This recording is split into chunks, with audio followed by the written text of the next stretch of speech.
स्व संकल्पना तथा स्वाभिमान पहचान के तत्व।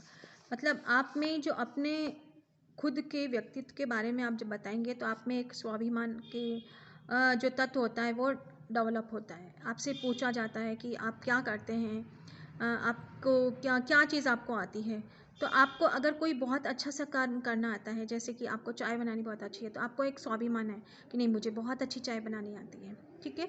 तो वहाँ आपको स्वाभिमान डेवलप होता है। या फिर आपको बहुत अच्छा सा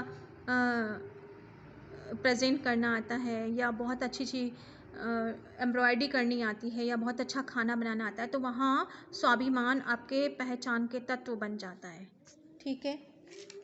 उसी प्रकार स्व संकल्पना एक व्यक्ति के विवरण है, जो कि मैं कौन हूँ। आपको ये आइडेंटिटी मिल रही है कि वास्तव में आप कौन हैं। प्रश्न का उत्तर देता है हमारी इस बात की संकल्पना में हमारी विशेषता, अनुभूतियाँ, विचार, हम क्या करने में सक्षम हैं शामिल होता है। मतलब आप में क्या गुण हैं, ये चीज़ इसमें ये बताता है। स्व संकल्पना का एक महत्वपूर्ण पक्ष है स्वाभिमान, ठीक है। उन मानकों में जिन्हें हम स्वयं अपने लिए तय करते हैं अनुसार हम स्वयं के बारे में क्या सोचते हैं, हमारा स्वाभिमान कहलाता है। हम अपने बारे में क्या है, हम अपने बारे में क्या सोचते हैं, दूसरे के बारे में की बात नहीं करें, हम स्वयं के बारे में क्या सोच रहे हैं वो है, ठीक है। काफ़ी सीमा तक यह समाज को प्रभावित करता है, ठीक है। ये बहुत सारी चीज़ें दूसरों को प्रभावित करती है कि हम अपने आप को कैसे प्रेजेंट कर रहे हैं समाज के अंदर। यह व्यक्ति का स्वमूल्यांकन है, ठीक है। उसके बाद आता है पहचान क्या होती है, मतलब अपनी आइडेंटिटी क्या होती है, इस बारे में है। इस पृष्ठ पर दिए गए क्रियाकलाप के संदर्भ में आप किस निष्कर्ष पर पहुंचे हैं। हाँ, आप वही व्यक्ति हैं या नहीं हैं, आप वही व्यक्ति नहीं हैं, अथवा आप हाँ या नहीं दोनों में उत्तर दे सकते हैं, संभव है। कहने का मतलब ये है कि आपसे अगर कुछ पूछा जाए कि आपने ये क्या कर दिया है, ठीक है, तो आप ये कह सकते हैं अभी मैंने ये किया है। तो अब बहुत दिन पीछे के बाद अगर आप विचार करते हैं और ये सोचते हैं कि मैं पहले क्या करता था, अभी इसी पॉइंट पे हमें किस तरह से, जैसे कि आप पहले 8वीं में पढ़े, 5वीं में पढ़े, 10वीं पास की, ठीक है। तो उस समय आपके पढ़ने का ढंग अलग था, अभी आप पढ़ने का ढंग अलग है। पहले शिक्षा अलग तरह से करते थे, अभी हम उस चीज़ को अलग तरह से लेते हैं।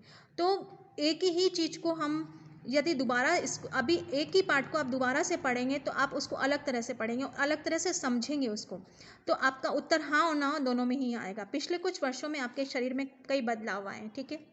पहले आप शिशु थे, बालक आए, बालक से किशोर हुए, उसमें विभिन्न बड़े बदलाव आपके सामने।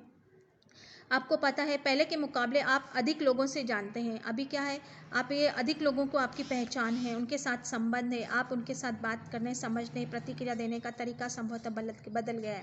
आपके उत्तर देने का तरीका अलग हो गया है, पहले आप उत्तर अलग तरह से देते थे। आपको अपनी कुछ मान्यताएं, मूल्यों को बदल दिया है और शायद आपकी पसंद नापसंद बन गई है। पहले आपको जो पसंद था अभी वो आपको पसंद नहीं होगा, ठीक है।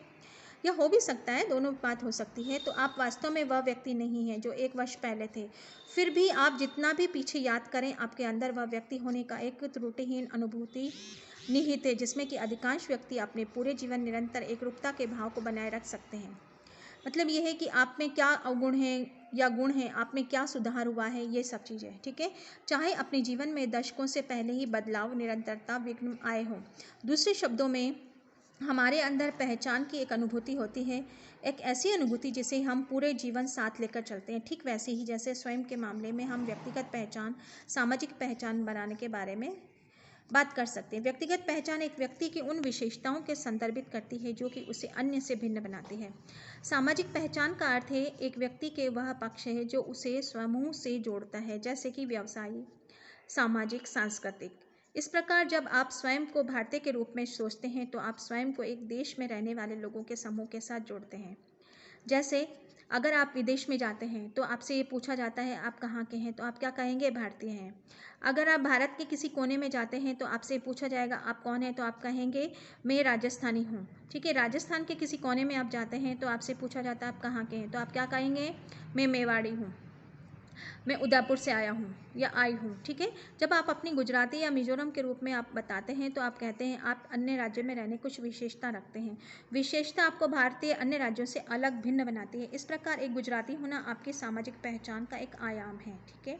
ठीक उसी तरह जैसे हिंदू, मुस्लिम, सिख, ईसाई, किसान या वकील होना, ठीक है। ये क्रियाकलाप है, आप लोग इसके अंदर जो आप पढ़ रहे हैं उसके अपने विचारों को इसके अंदर अभिव्यक्त करना है, विचार को लिखना है। आप अतः स्वयं प्रकृति के बहुआयामी होते हैं, ठीक है। आपकी प्रकृति बहुआयामी है। व्यक्ति के शिशु से किशोर, किशोर से विकसित होने के दौरान हम स्वयं को बदल जाते हैं। अगले अध्याय में शिशुअवस्था, बाल्यावस्था और किशोरावस्था की विशेषताओं के बारे में हम चर्चा करेंगे, ठीक है। आज मैंने इतना आप लोगों को दिया है, आप लोग इसको रीड करिए और अच्छे से समझने की कोशिश करिएगा इसको। वैसे मुझे आशा है कि आप लोगों को समझ आ गया होगा ये चीज़ें, ठीक है। 11th क्लास में ये साइकोलॉजिकल चैप्टर आपका इंक्लूड किया गया है।